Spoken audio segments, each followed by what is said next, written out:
This is my instant match reaction to the Rangers 1, Tottenham Hotspur 1 game. And I have to say, overall, after the first half of that is a brilliantly earned point from Tottenham Hotspur.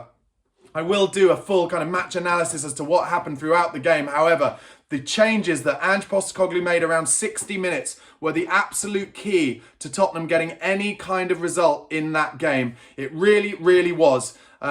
Without those changes, without the legs that came on, without Bergvall, without Sarr, without Solanke, Tottenham would not have got anything from that match, and they would be, again, even though we didn't get a win, everybody would just be absolutely at Ange's throat. And in the end, at a horrible, horrible tie and a horrible atmosphere at Rangers in their Battle of Britain, Tottenham found a way to get an important draw. The equaliser was scored by Deki Kulusevski after some lovely play between himself and Dominic Solanke and a good dummy from James Maddison. And then in that second half, Spurs could maybe have won it, but Rangers could also have won it as well. And you just have to accept that a draw is probably as good as we could have done in a game like that. But going back to the beginning of it, and I have to give you a caveat here, my stream was buffering throughout. So there's a chance that I will miss out on some of the stuff that happened in that game. However, in the first 5 minutes, I felt it was a bit of a slow start. There was a tempo brought to the game from Rangers. The crowd were up, but Spurs didn't really have a lot of the ball in terms of making chances. Then in the 8th minute, Timo Werner, who started this game but was brought off at half-time after what can best be described as a really woeful performance.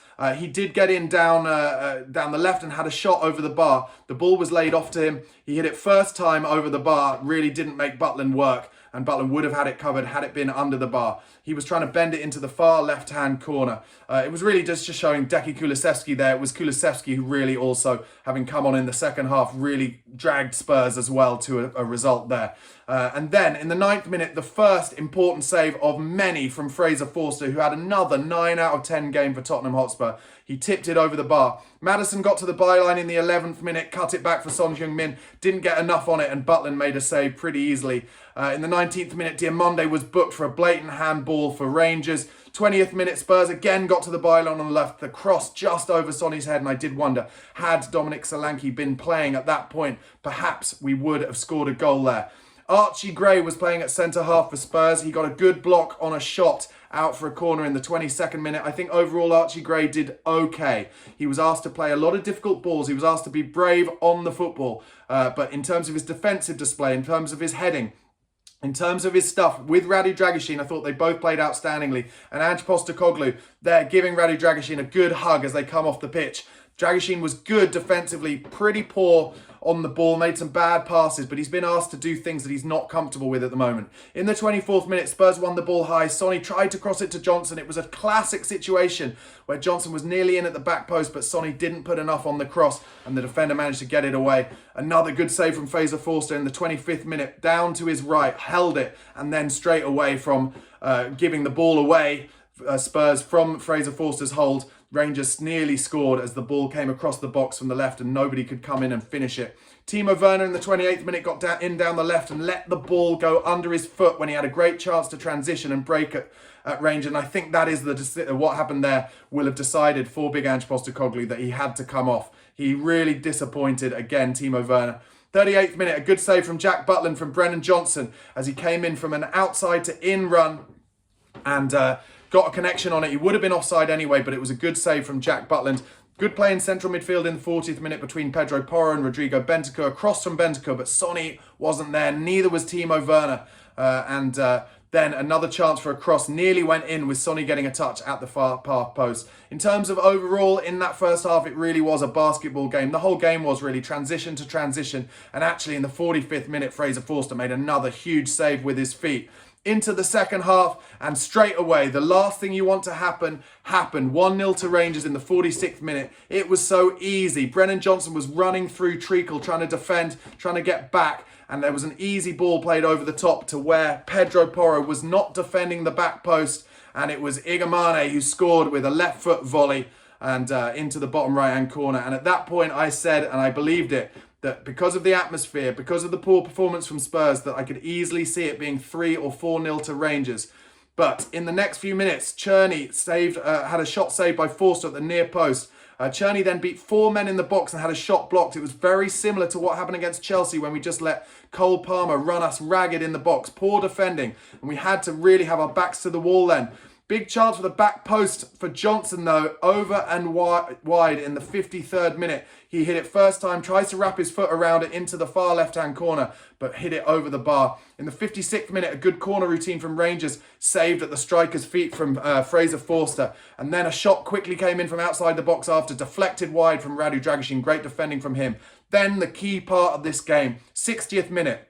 Bergvall, Solanke and Sarr came on for Johnson, Bentancur and Basuma. Deki Kulusevski had already been brought on at half-time. Straight away, Bergvall volleyed just wide from outside the box from a breaking corner. Then a free kick one outside the box by Maddison in the 63rd minute, over the bar after he tried a short one off the training ground. Dragusin was booked in the 67th minute for a transition foul. In the 71st minute, Deki lost two 50-50s in a row, and at that point I was getting angry at how Spurs weren't strong enough in their 50-50s. And Bergvall was booked absolutely ridiculously by the referee in that 71st minute. He broke through the middle, showing real bravery, plays the ball off with the outside of his boot, and as the Rangers player comes in and takes his foot away, the referee books Bergvall. But then the 74th minute and the Deki Kulusevski goal. Beautiful play down the right between Solanke and Deki. Solanke cuts it back, Madder's dummy and was taken out. Could have been a penalty. But Kulusevski follows up his run, finishes it into the bottom right-hand corner. In the 82nd minute, could have been 2-1 Spurs. Beautiful headed 1-2 between Kulusevski and Solanke, the two subs, and Dom's volley was blocked well. 85th minute, a huge save, a match-saving game from Fraser Forster as Rangers got through one-on-one. They're 8 yards out, maybe even 7 yards out, and Forster makes himself huge and gets a deflection wide. Then in the 86th minute, good 18-yard line defending from Spurs, as Rangers got in and scored a disallowed goal, but the VAR confirmed that Tottenham had caught them offside. Bergvall was then nearly and maybe should have been sent off in the 87th minute with a late foul from his own bad pass, but the referee decided against it. And I think he decided against it because he knew that he hadn't done the right thing in booking Bergvall for the first booking. So that is why Bergvall stayed on the pitch. Then in the 90th minute, Solanke had a chance from a few yards out, a header from a Madders cross, but there was no pace on it and Solanke couldn't get enough on it. 3 added minutes of time, but Tottenham couldn't do anything with it. How do I feel about that? Tottenham are still in 9th place in that Europa League group, just behind Rangers. We now have 2 games, don't we? It's the Swedish team, whose name I cannot remember right now, and then it's Hoffenheim away. I think in January we have the Swedish team first. 2 wins, I'm pretty sure, would get us in the top 8.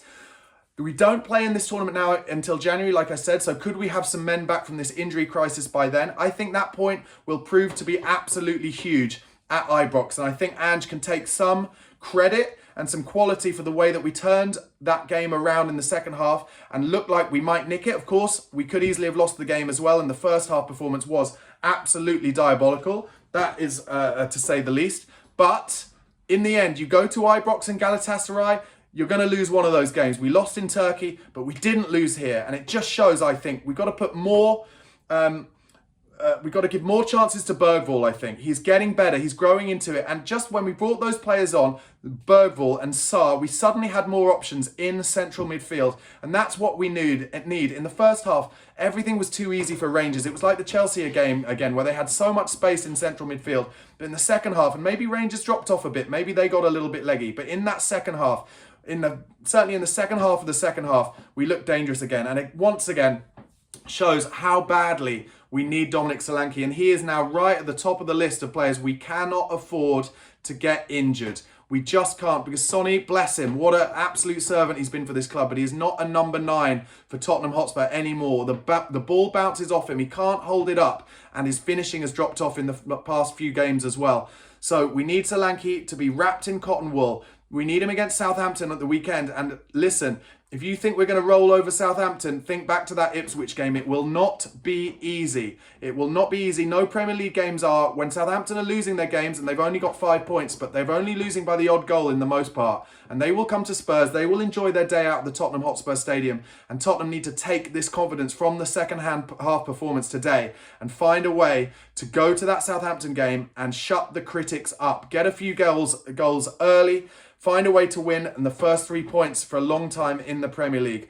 So my overall feeling after that game, it's a good point for Spurs. A diabolical first half, turned around well in the second half, and his game management can be given some credit, I think, and he's been getting a lot of stick for that recently. And let's just face it, any point at this point is good in terms of not losing games after that Bournemouth game, after the Chelsea game, and I will take it. That has been my instant match reaction, guys. Thank you so much for watching. Do give the video a like, press subscribe if you haven't